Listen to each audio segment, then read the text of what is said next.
Tonight, the Justice Department says it is now reviewing a tranche of Jeffrey Epstein-related documents that CNN and several other news outlets identified as missing from what they had published. That includes FBI interviews with a woman who accused President Trump of sexually assaulting her in the 1980s. This CNN review found that there are dozens of these missing FBI witness interviews.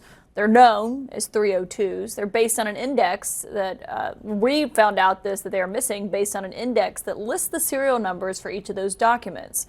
Among those that are missing are 3 interviews related to a woman who told agents that Jeffrey Epstein had repeatedly abused her starting when she was underage and about 13 years old, and that President Trump, then a citizen, had also sexually assaulted her. The Justice Department only published one document that lays out her allegations. It shows the woman first reported these assaults in 2019, several days after Jeffrey Epstein was arrested. It's unclear how the FBI handled the investigation after that, but getting a hold of these documents could obviously provide clues to that. The president himself has consistently denied any wrongdoing or knowledge of wrongdoing in connection with Jeffrey Epstein. And the White House has also called the allegations against the president false and sensationalist. But hours after this story broke today, the Justice Department responded to questions of where these documents are, saying, as with all documents that have been flagged by the public, the department is currently reviewing files within that category of production. Should any document be found to have been improperly tagged in the review process and is responsive to the act, meaning the law that forced them to publish all of this, the department will, of course, publish it consistent with that law.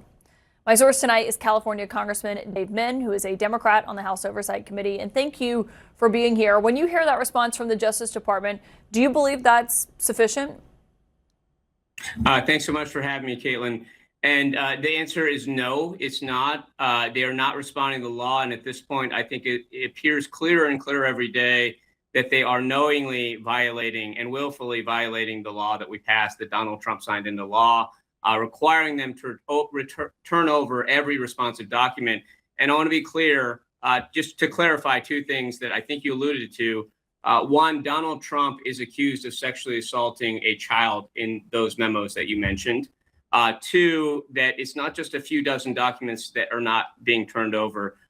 Fully half of the documents that we're aware of, some 3 million documents, have not been turned over by the DOJ. They claim they fully responded, and yet we've found over and over again, and I can tell you that oversight Democratic staff have confirmed what you have found, that these documents are missing. They were not turned over, even though they were very clearly responsive to the questions that we asked.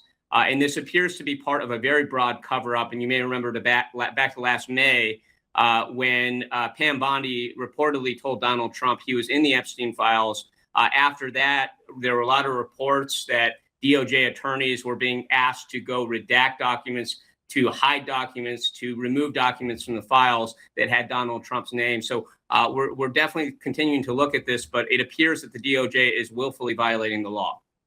Yeah, and of course, an interview or a witness statement, it doesn't mean that it happened. I mean, you can read through these documents. Yep. There's a lot in there. But in terms of what should be published in accordance with the law that you passed, and these haven't been, I mean, do you believe that they're intentionally breaking that law, or do you think it's because, which is what we've heard from DOJ, they had so much to publish, such a compressed time frame, that's the issue here? Yeah. And so just to give you a quick heads up on my background, I was a federal enforcement attorney to start my career at the SEC. I have spent many, many hours doing this type of document review and management and looking things through. And at this point, I do not believe that this is just a delay in turning the documents over. The fact that so many Donald Trump related documents have not been turned over, that his name's been repeatedly redacted, matches a lot of the reports that we heard that they were trying to cover this up.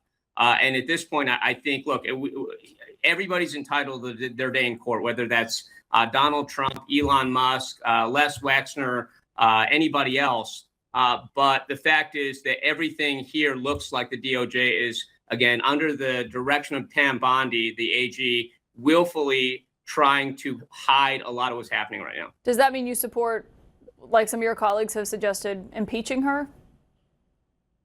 Pam Bondi? Yeah. Yeah, absolutely. I think at this point, look, and it's not just around this. If you look at what Pam Bondi has done as AG, It is unconscionable. The Department of Justice is the most important law enforcement agency in the world. It's supposed to be a beacon of the rule of law, going after everyone equally. And under Pam Bondi's direction, and I don't say leadership because she's not a true leader, they have gone after Donald Trump's political enemies and critics. They have gone after them with specious lawsuits. They have been have had difficulty getting indictments. And as they say among lawyers, it's so easy to get an indictment that you can indict a ham sandwich. Yeah. And the fact that they can't get indictments speaks to the weakness of their cases. So you do support that. You mentioned a few names. The Clintons are also going to be interviewed by Congress tomorrow. One of them tomorrow, one of them on Friday. Hillary Clinton and Bill Clinton, obviously. What questions do you want the former president to answer? For Bill Clinton, and I don't think Hillary's really mentioned in the Epstein files, I think he needs to explain what he was doing with Jeffrey Epstein. Did he visit the island, and explain some of the interactions that they had?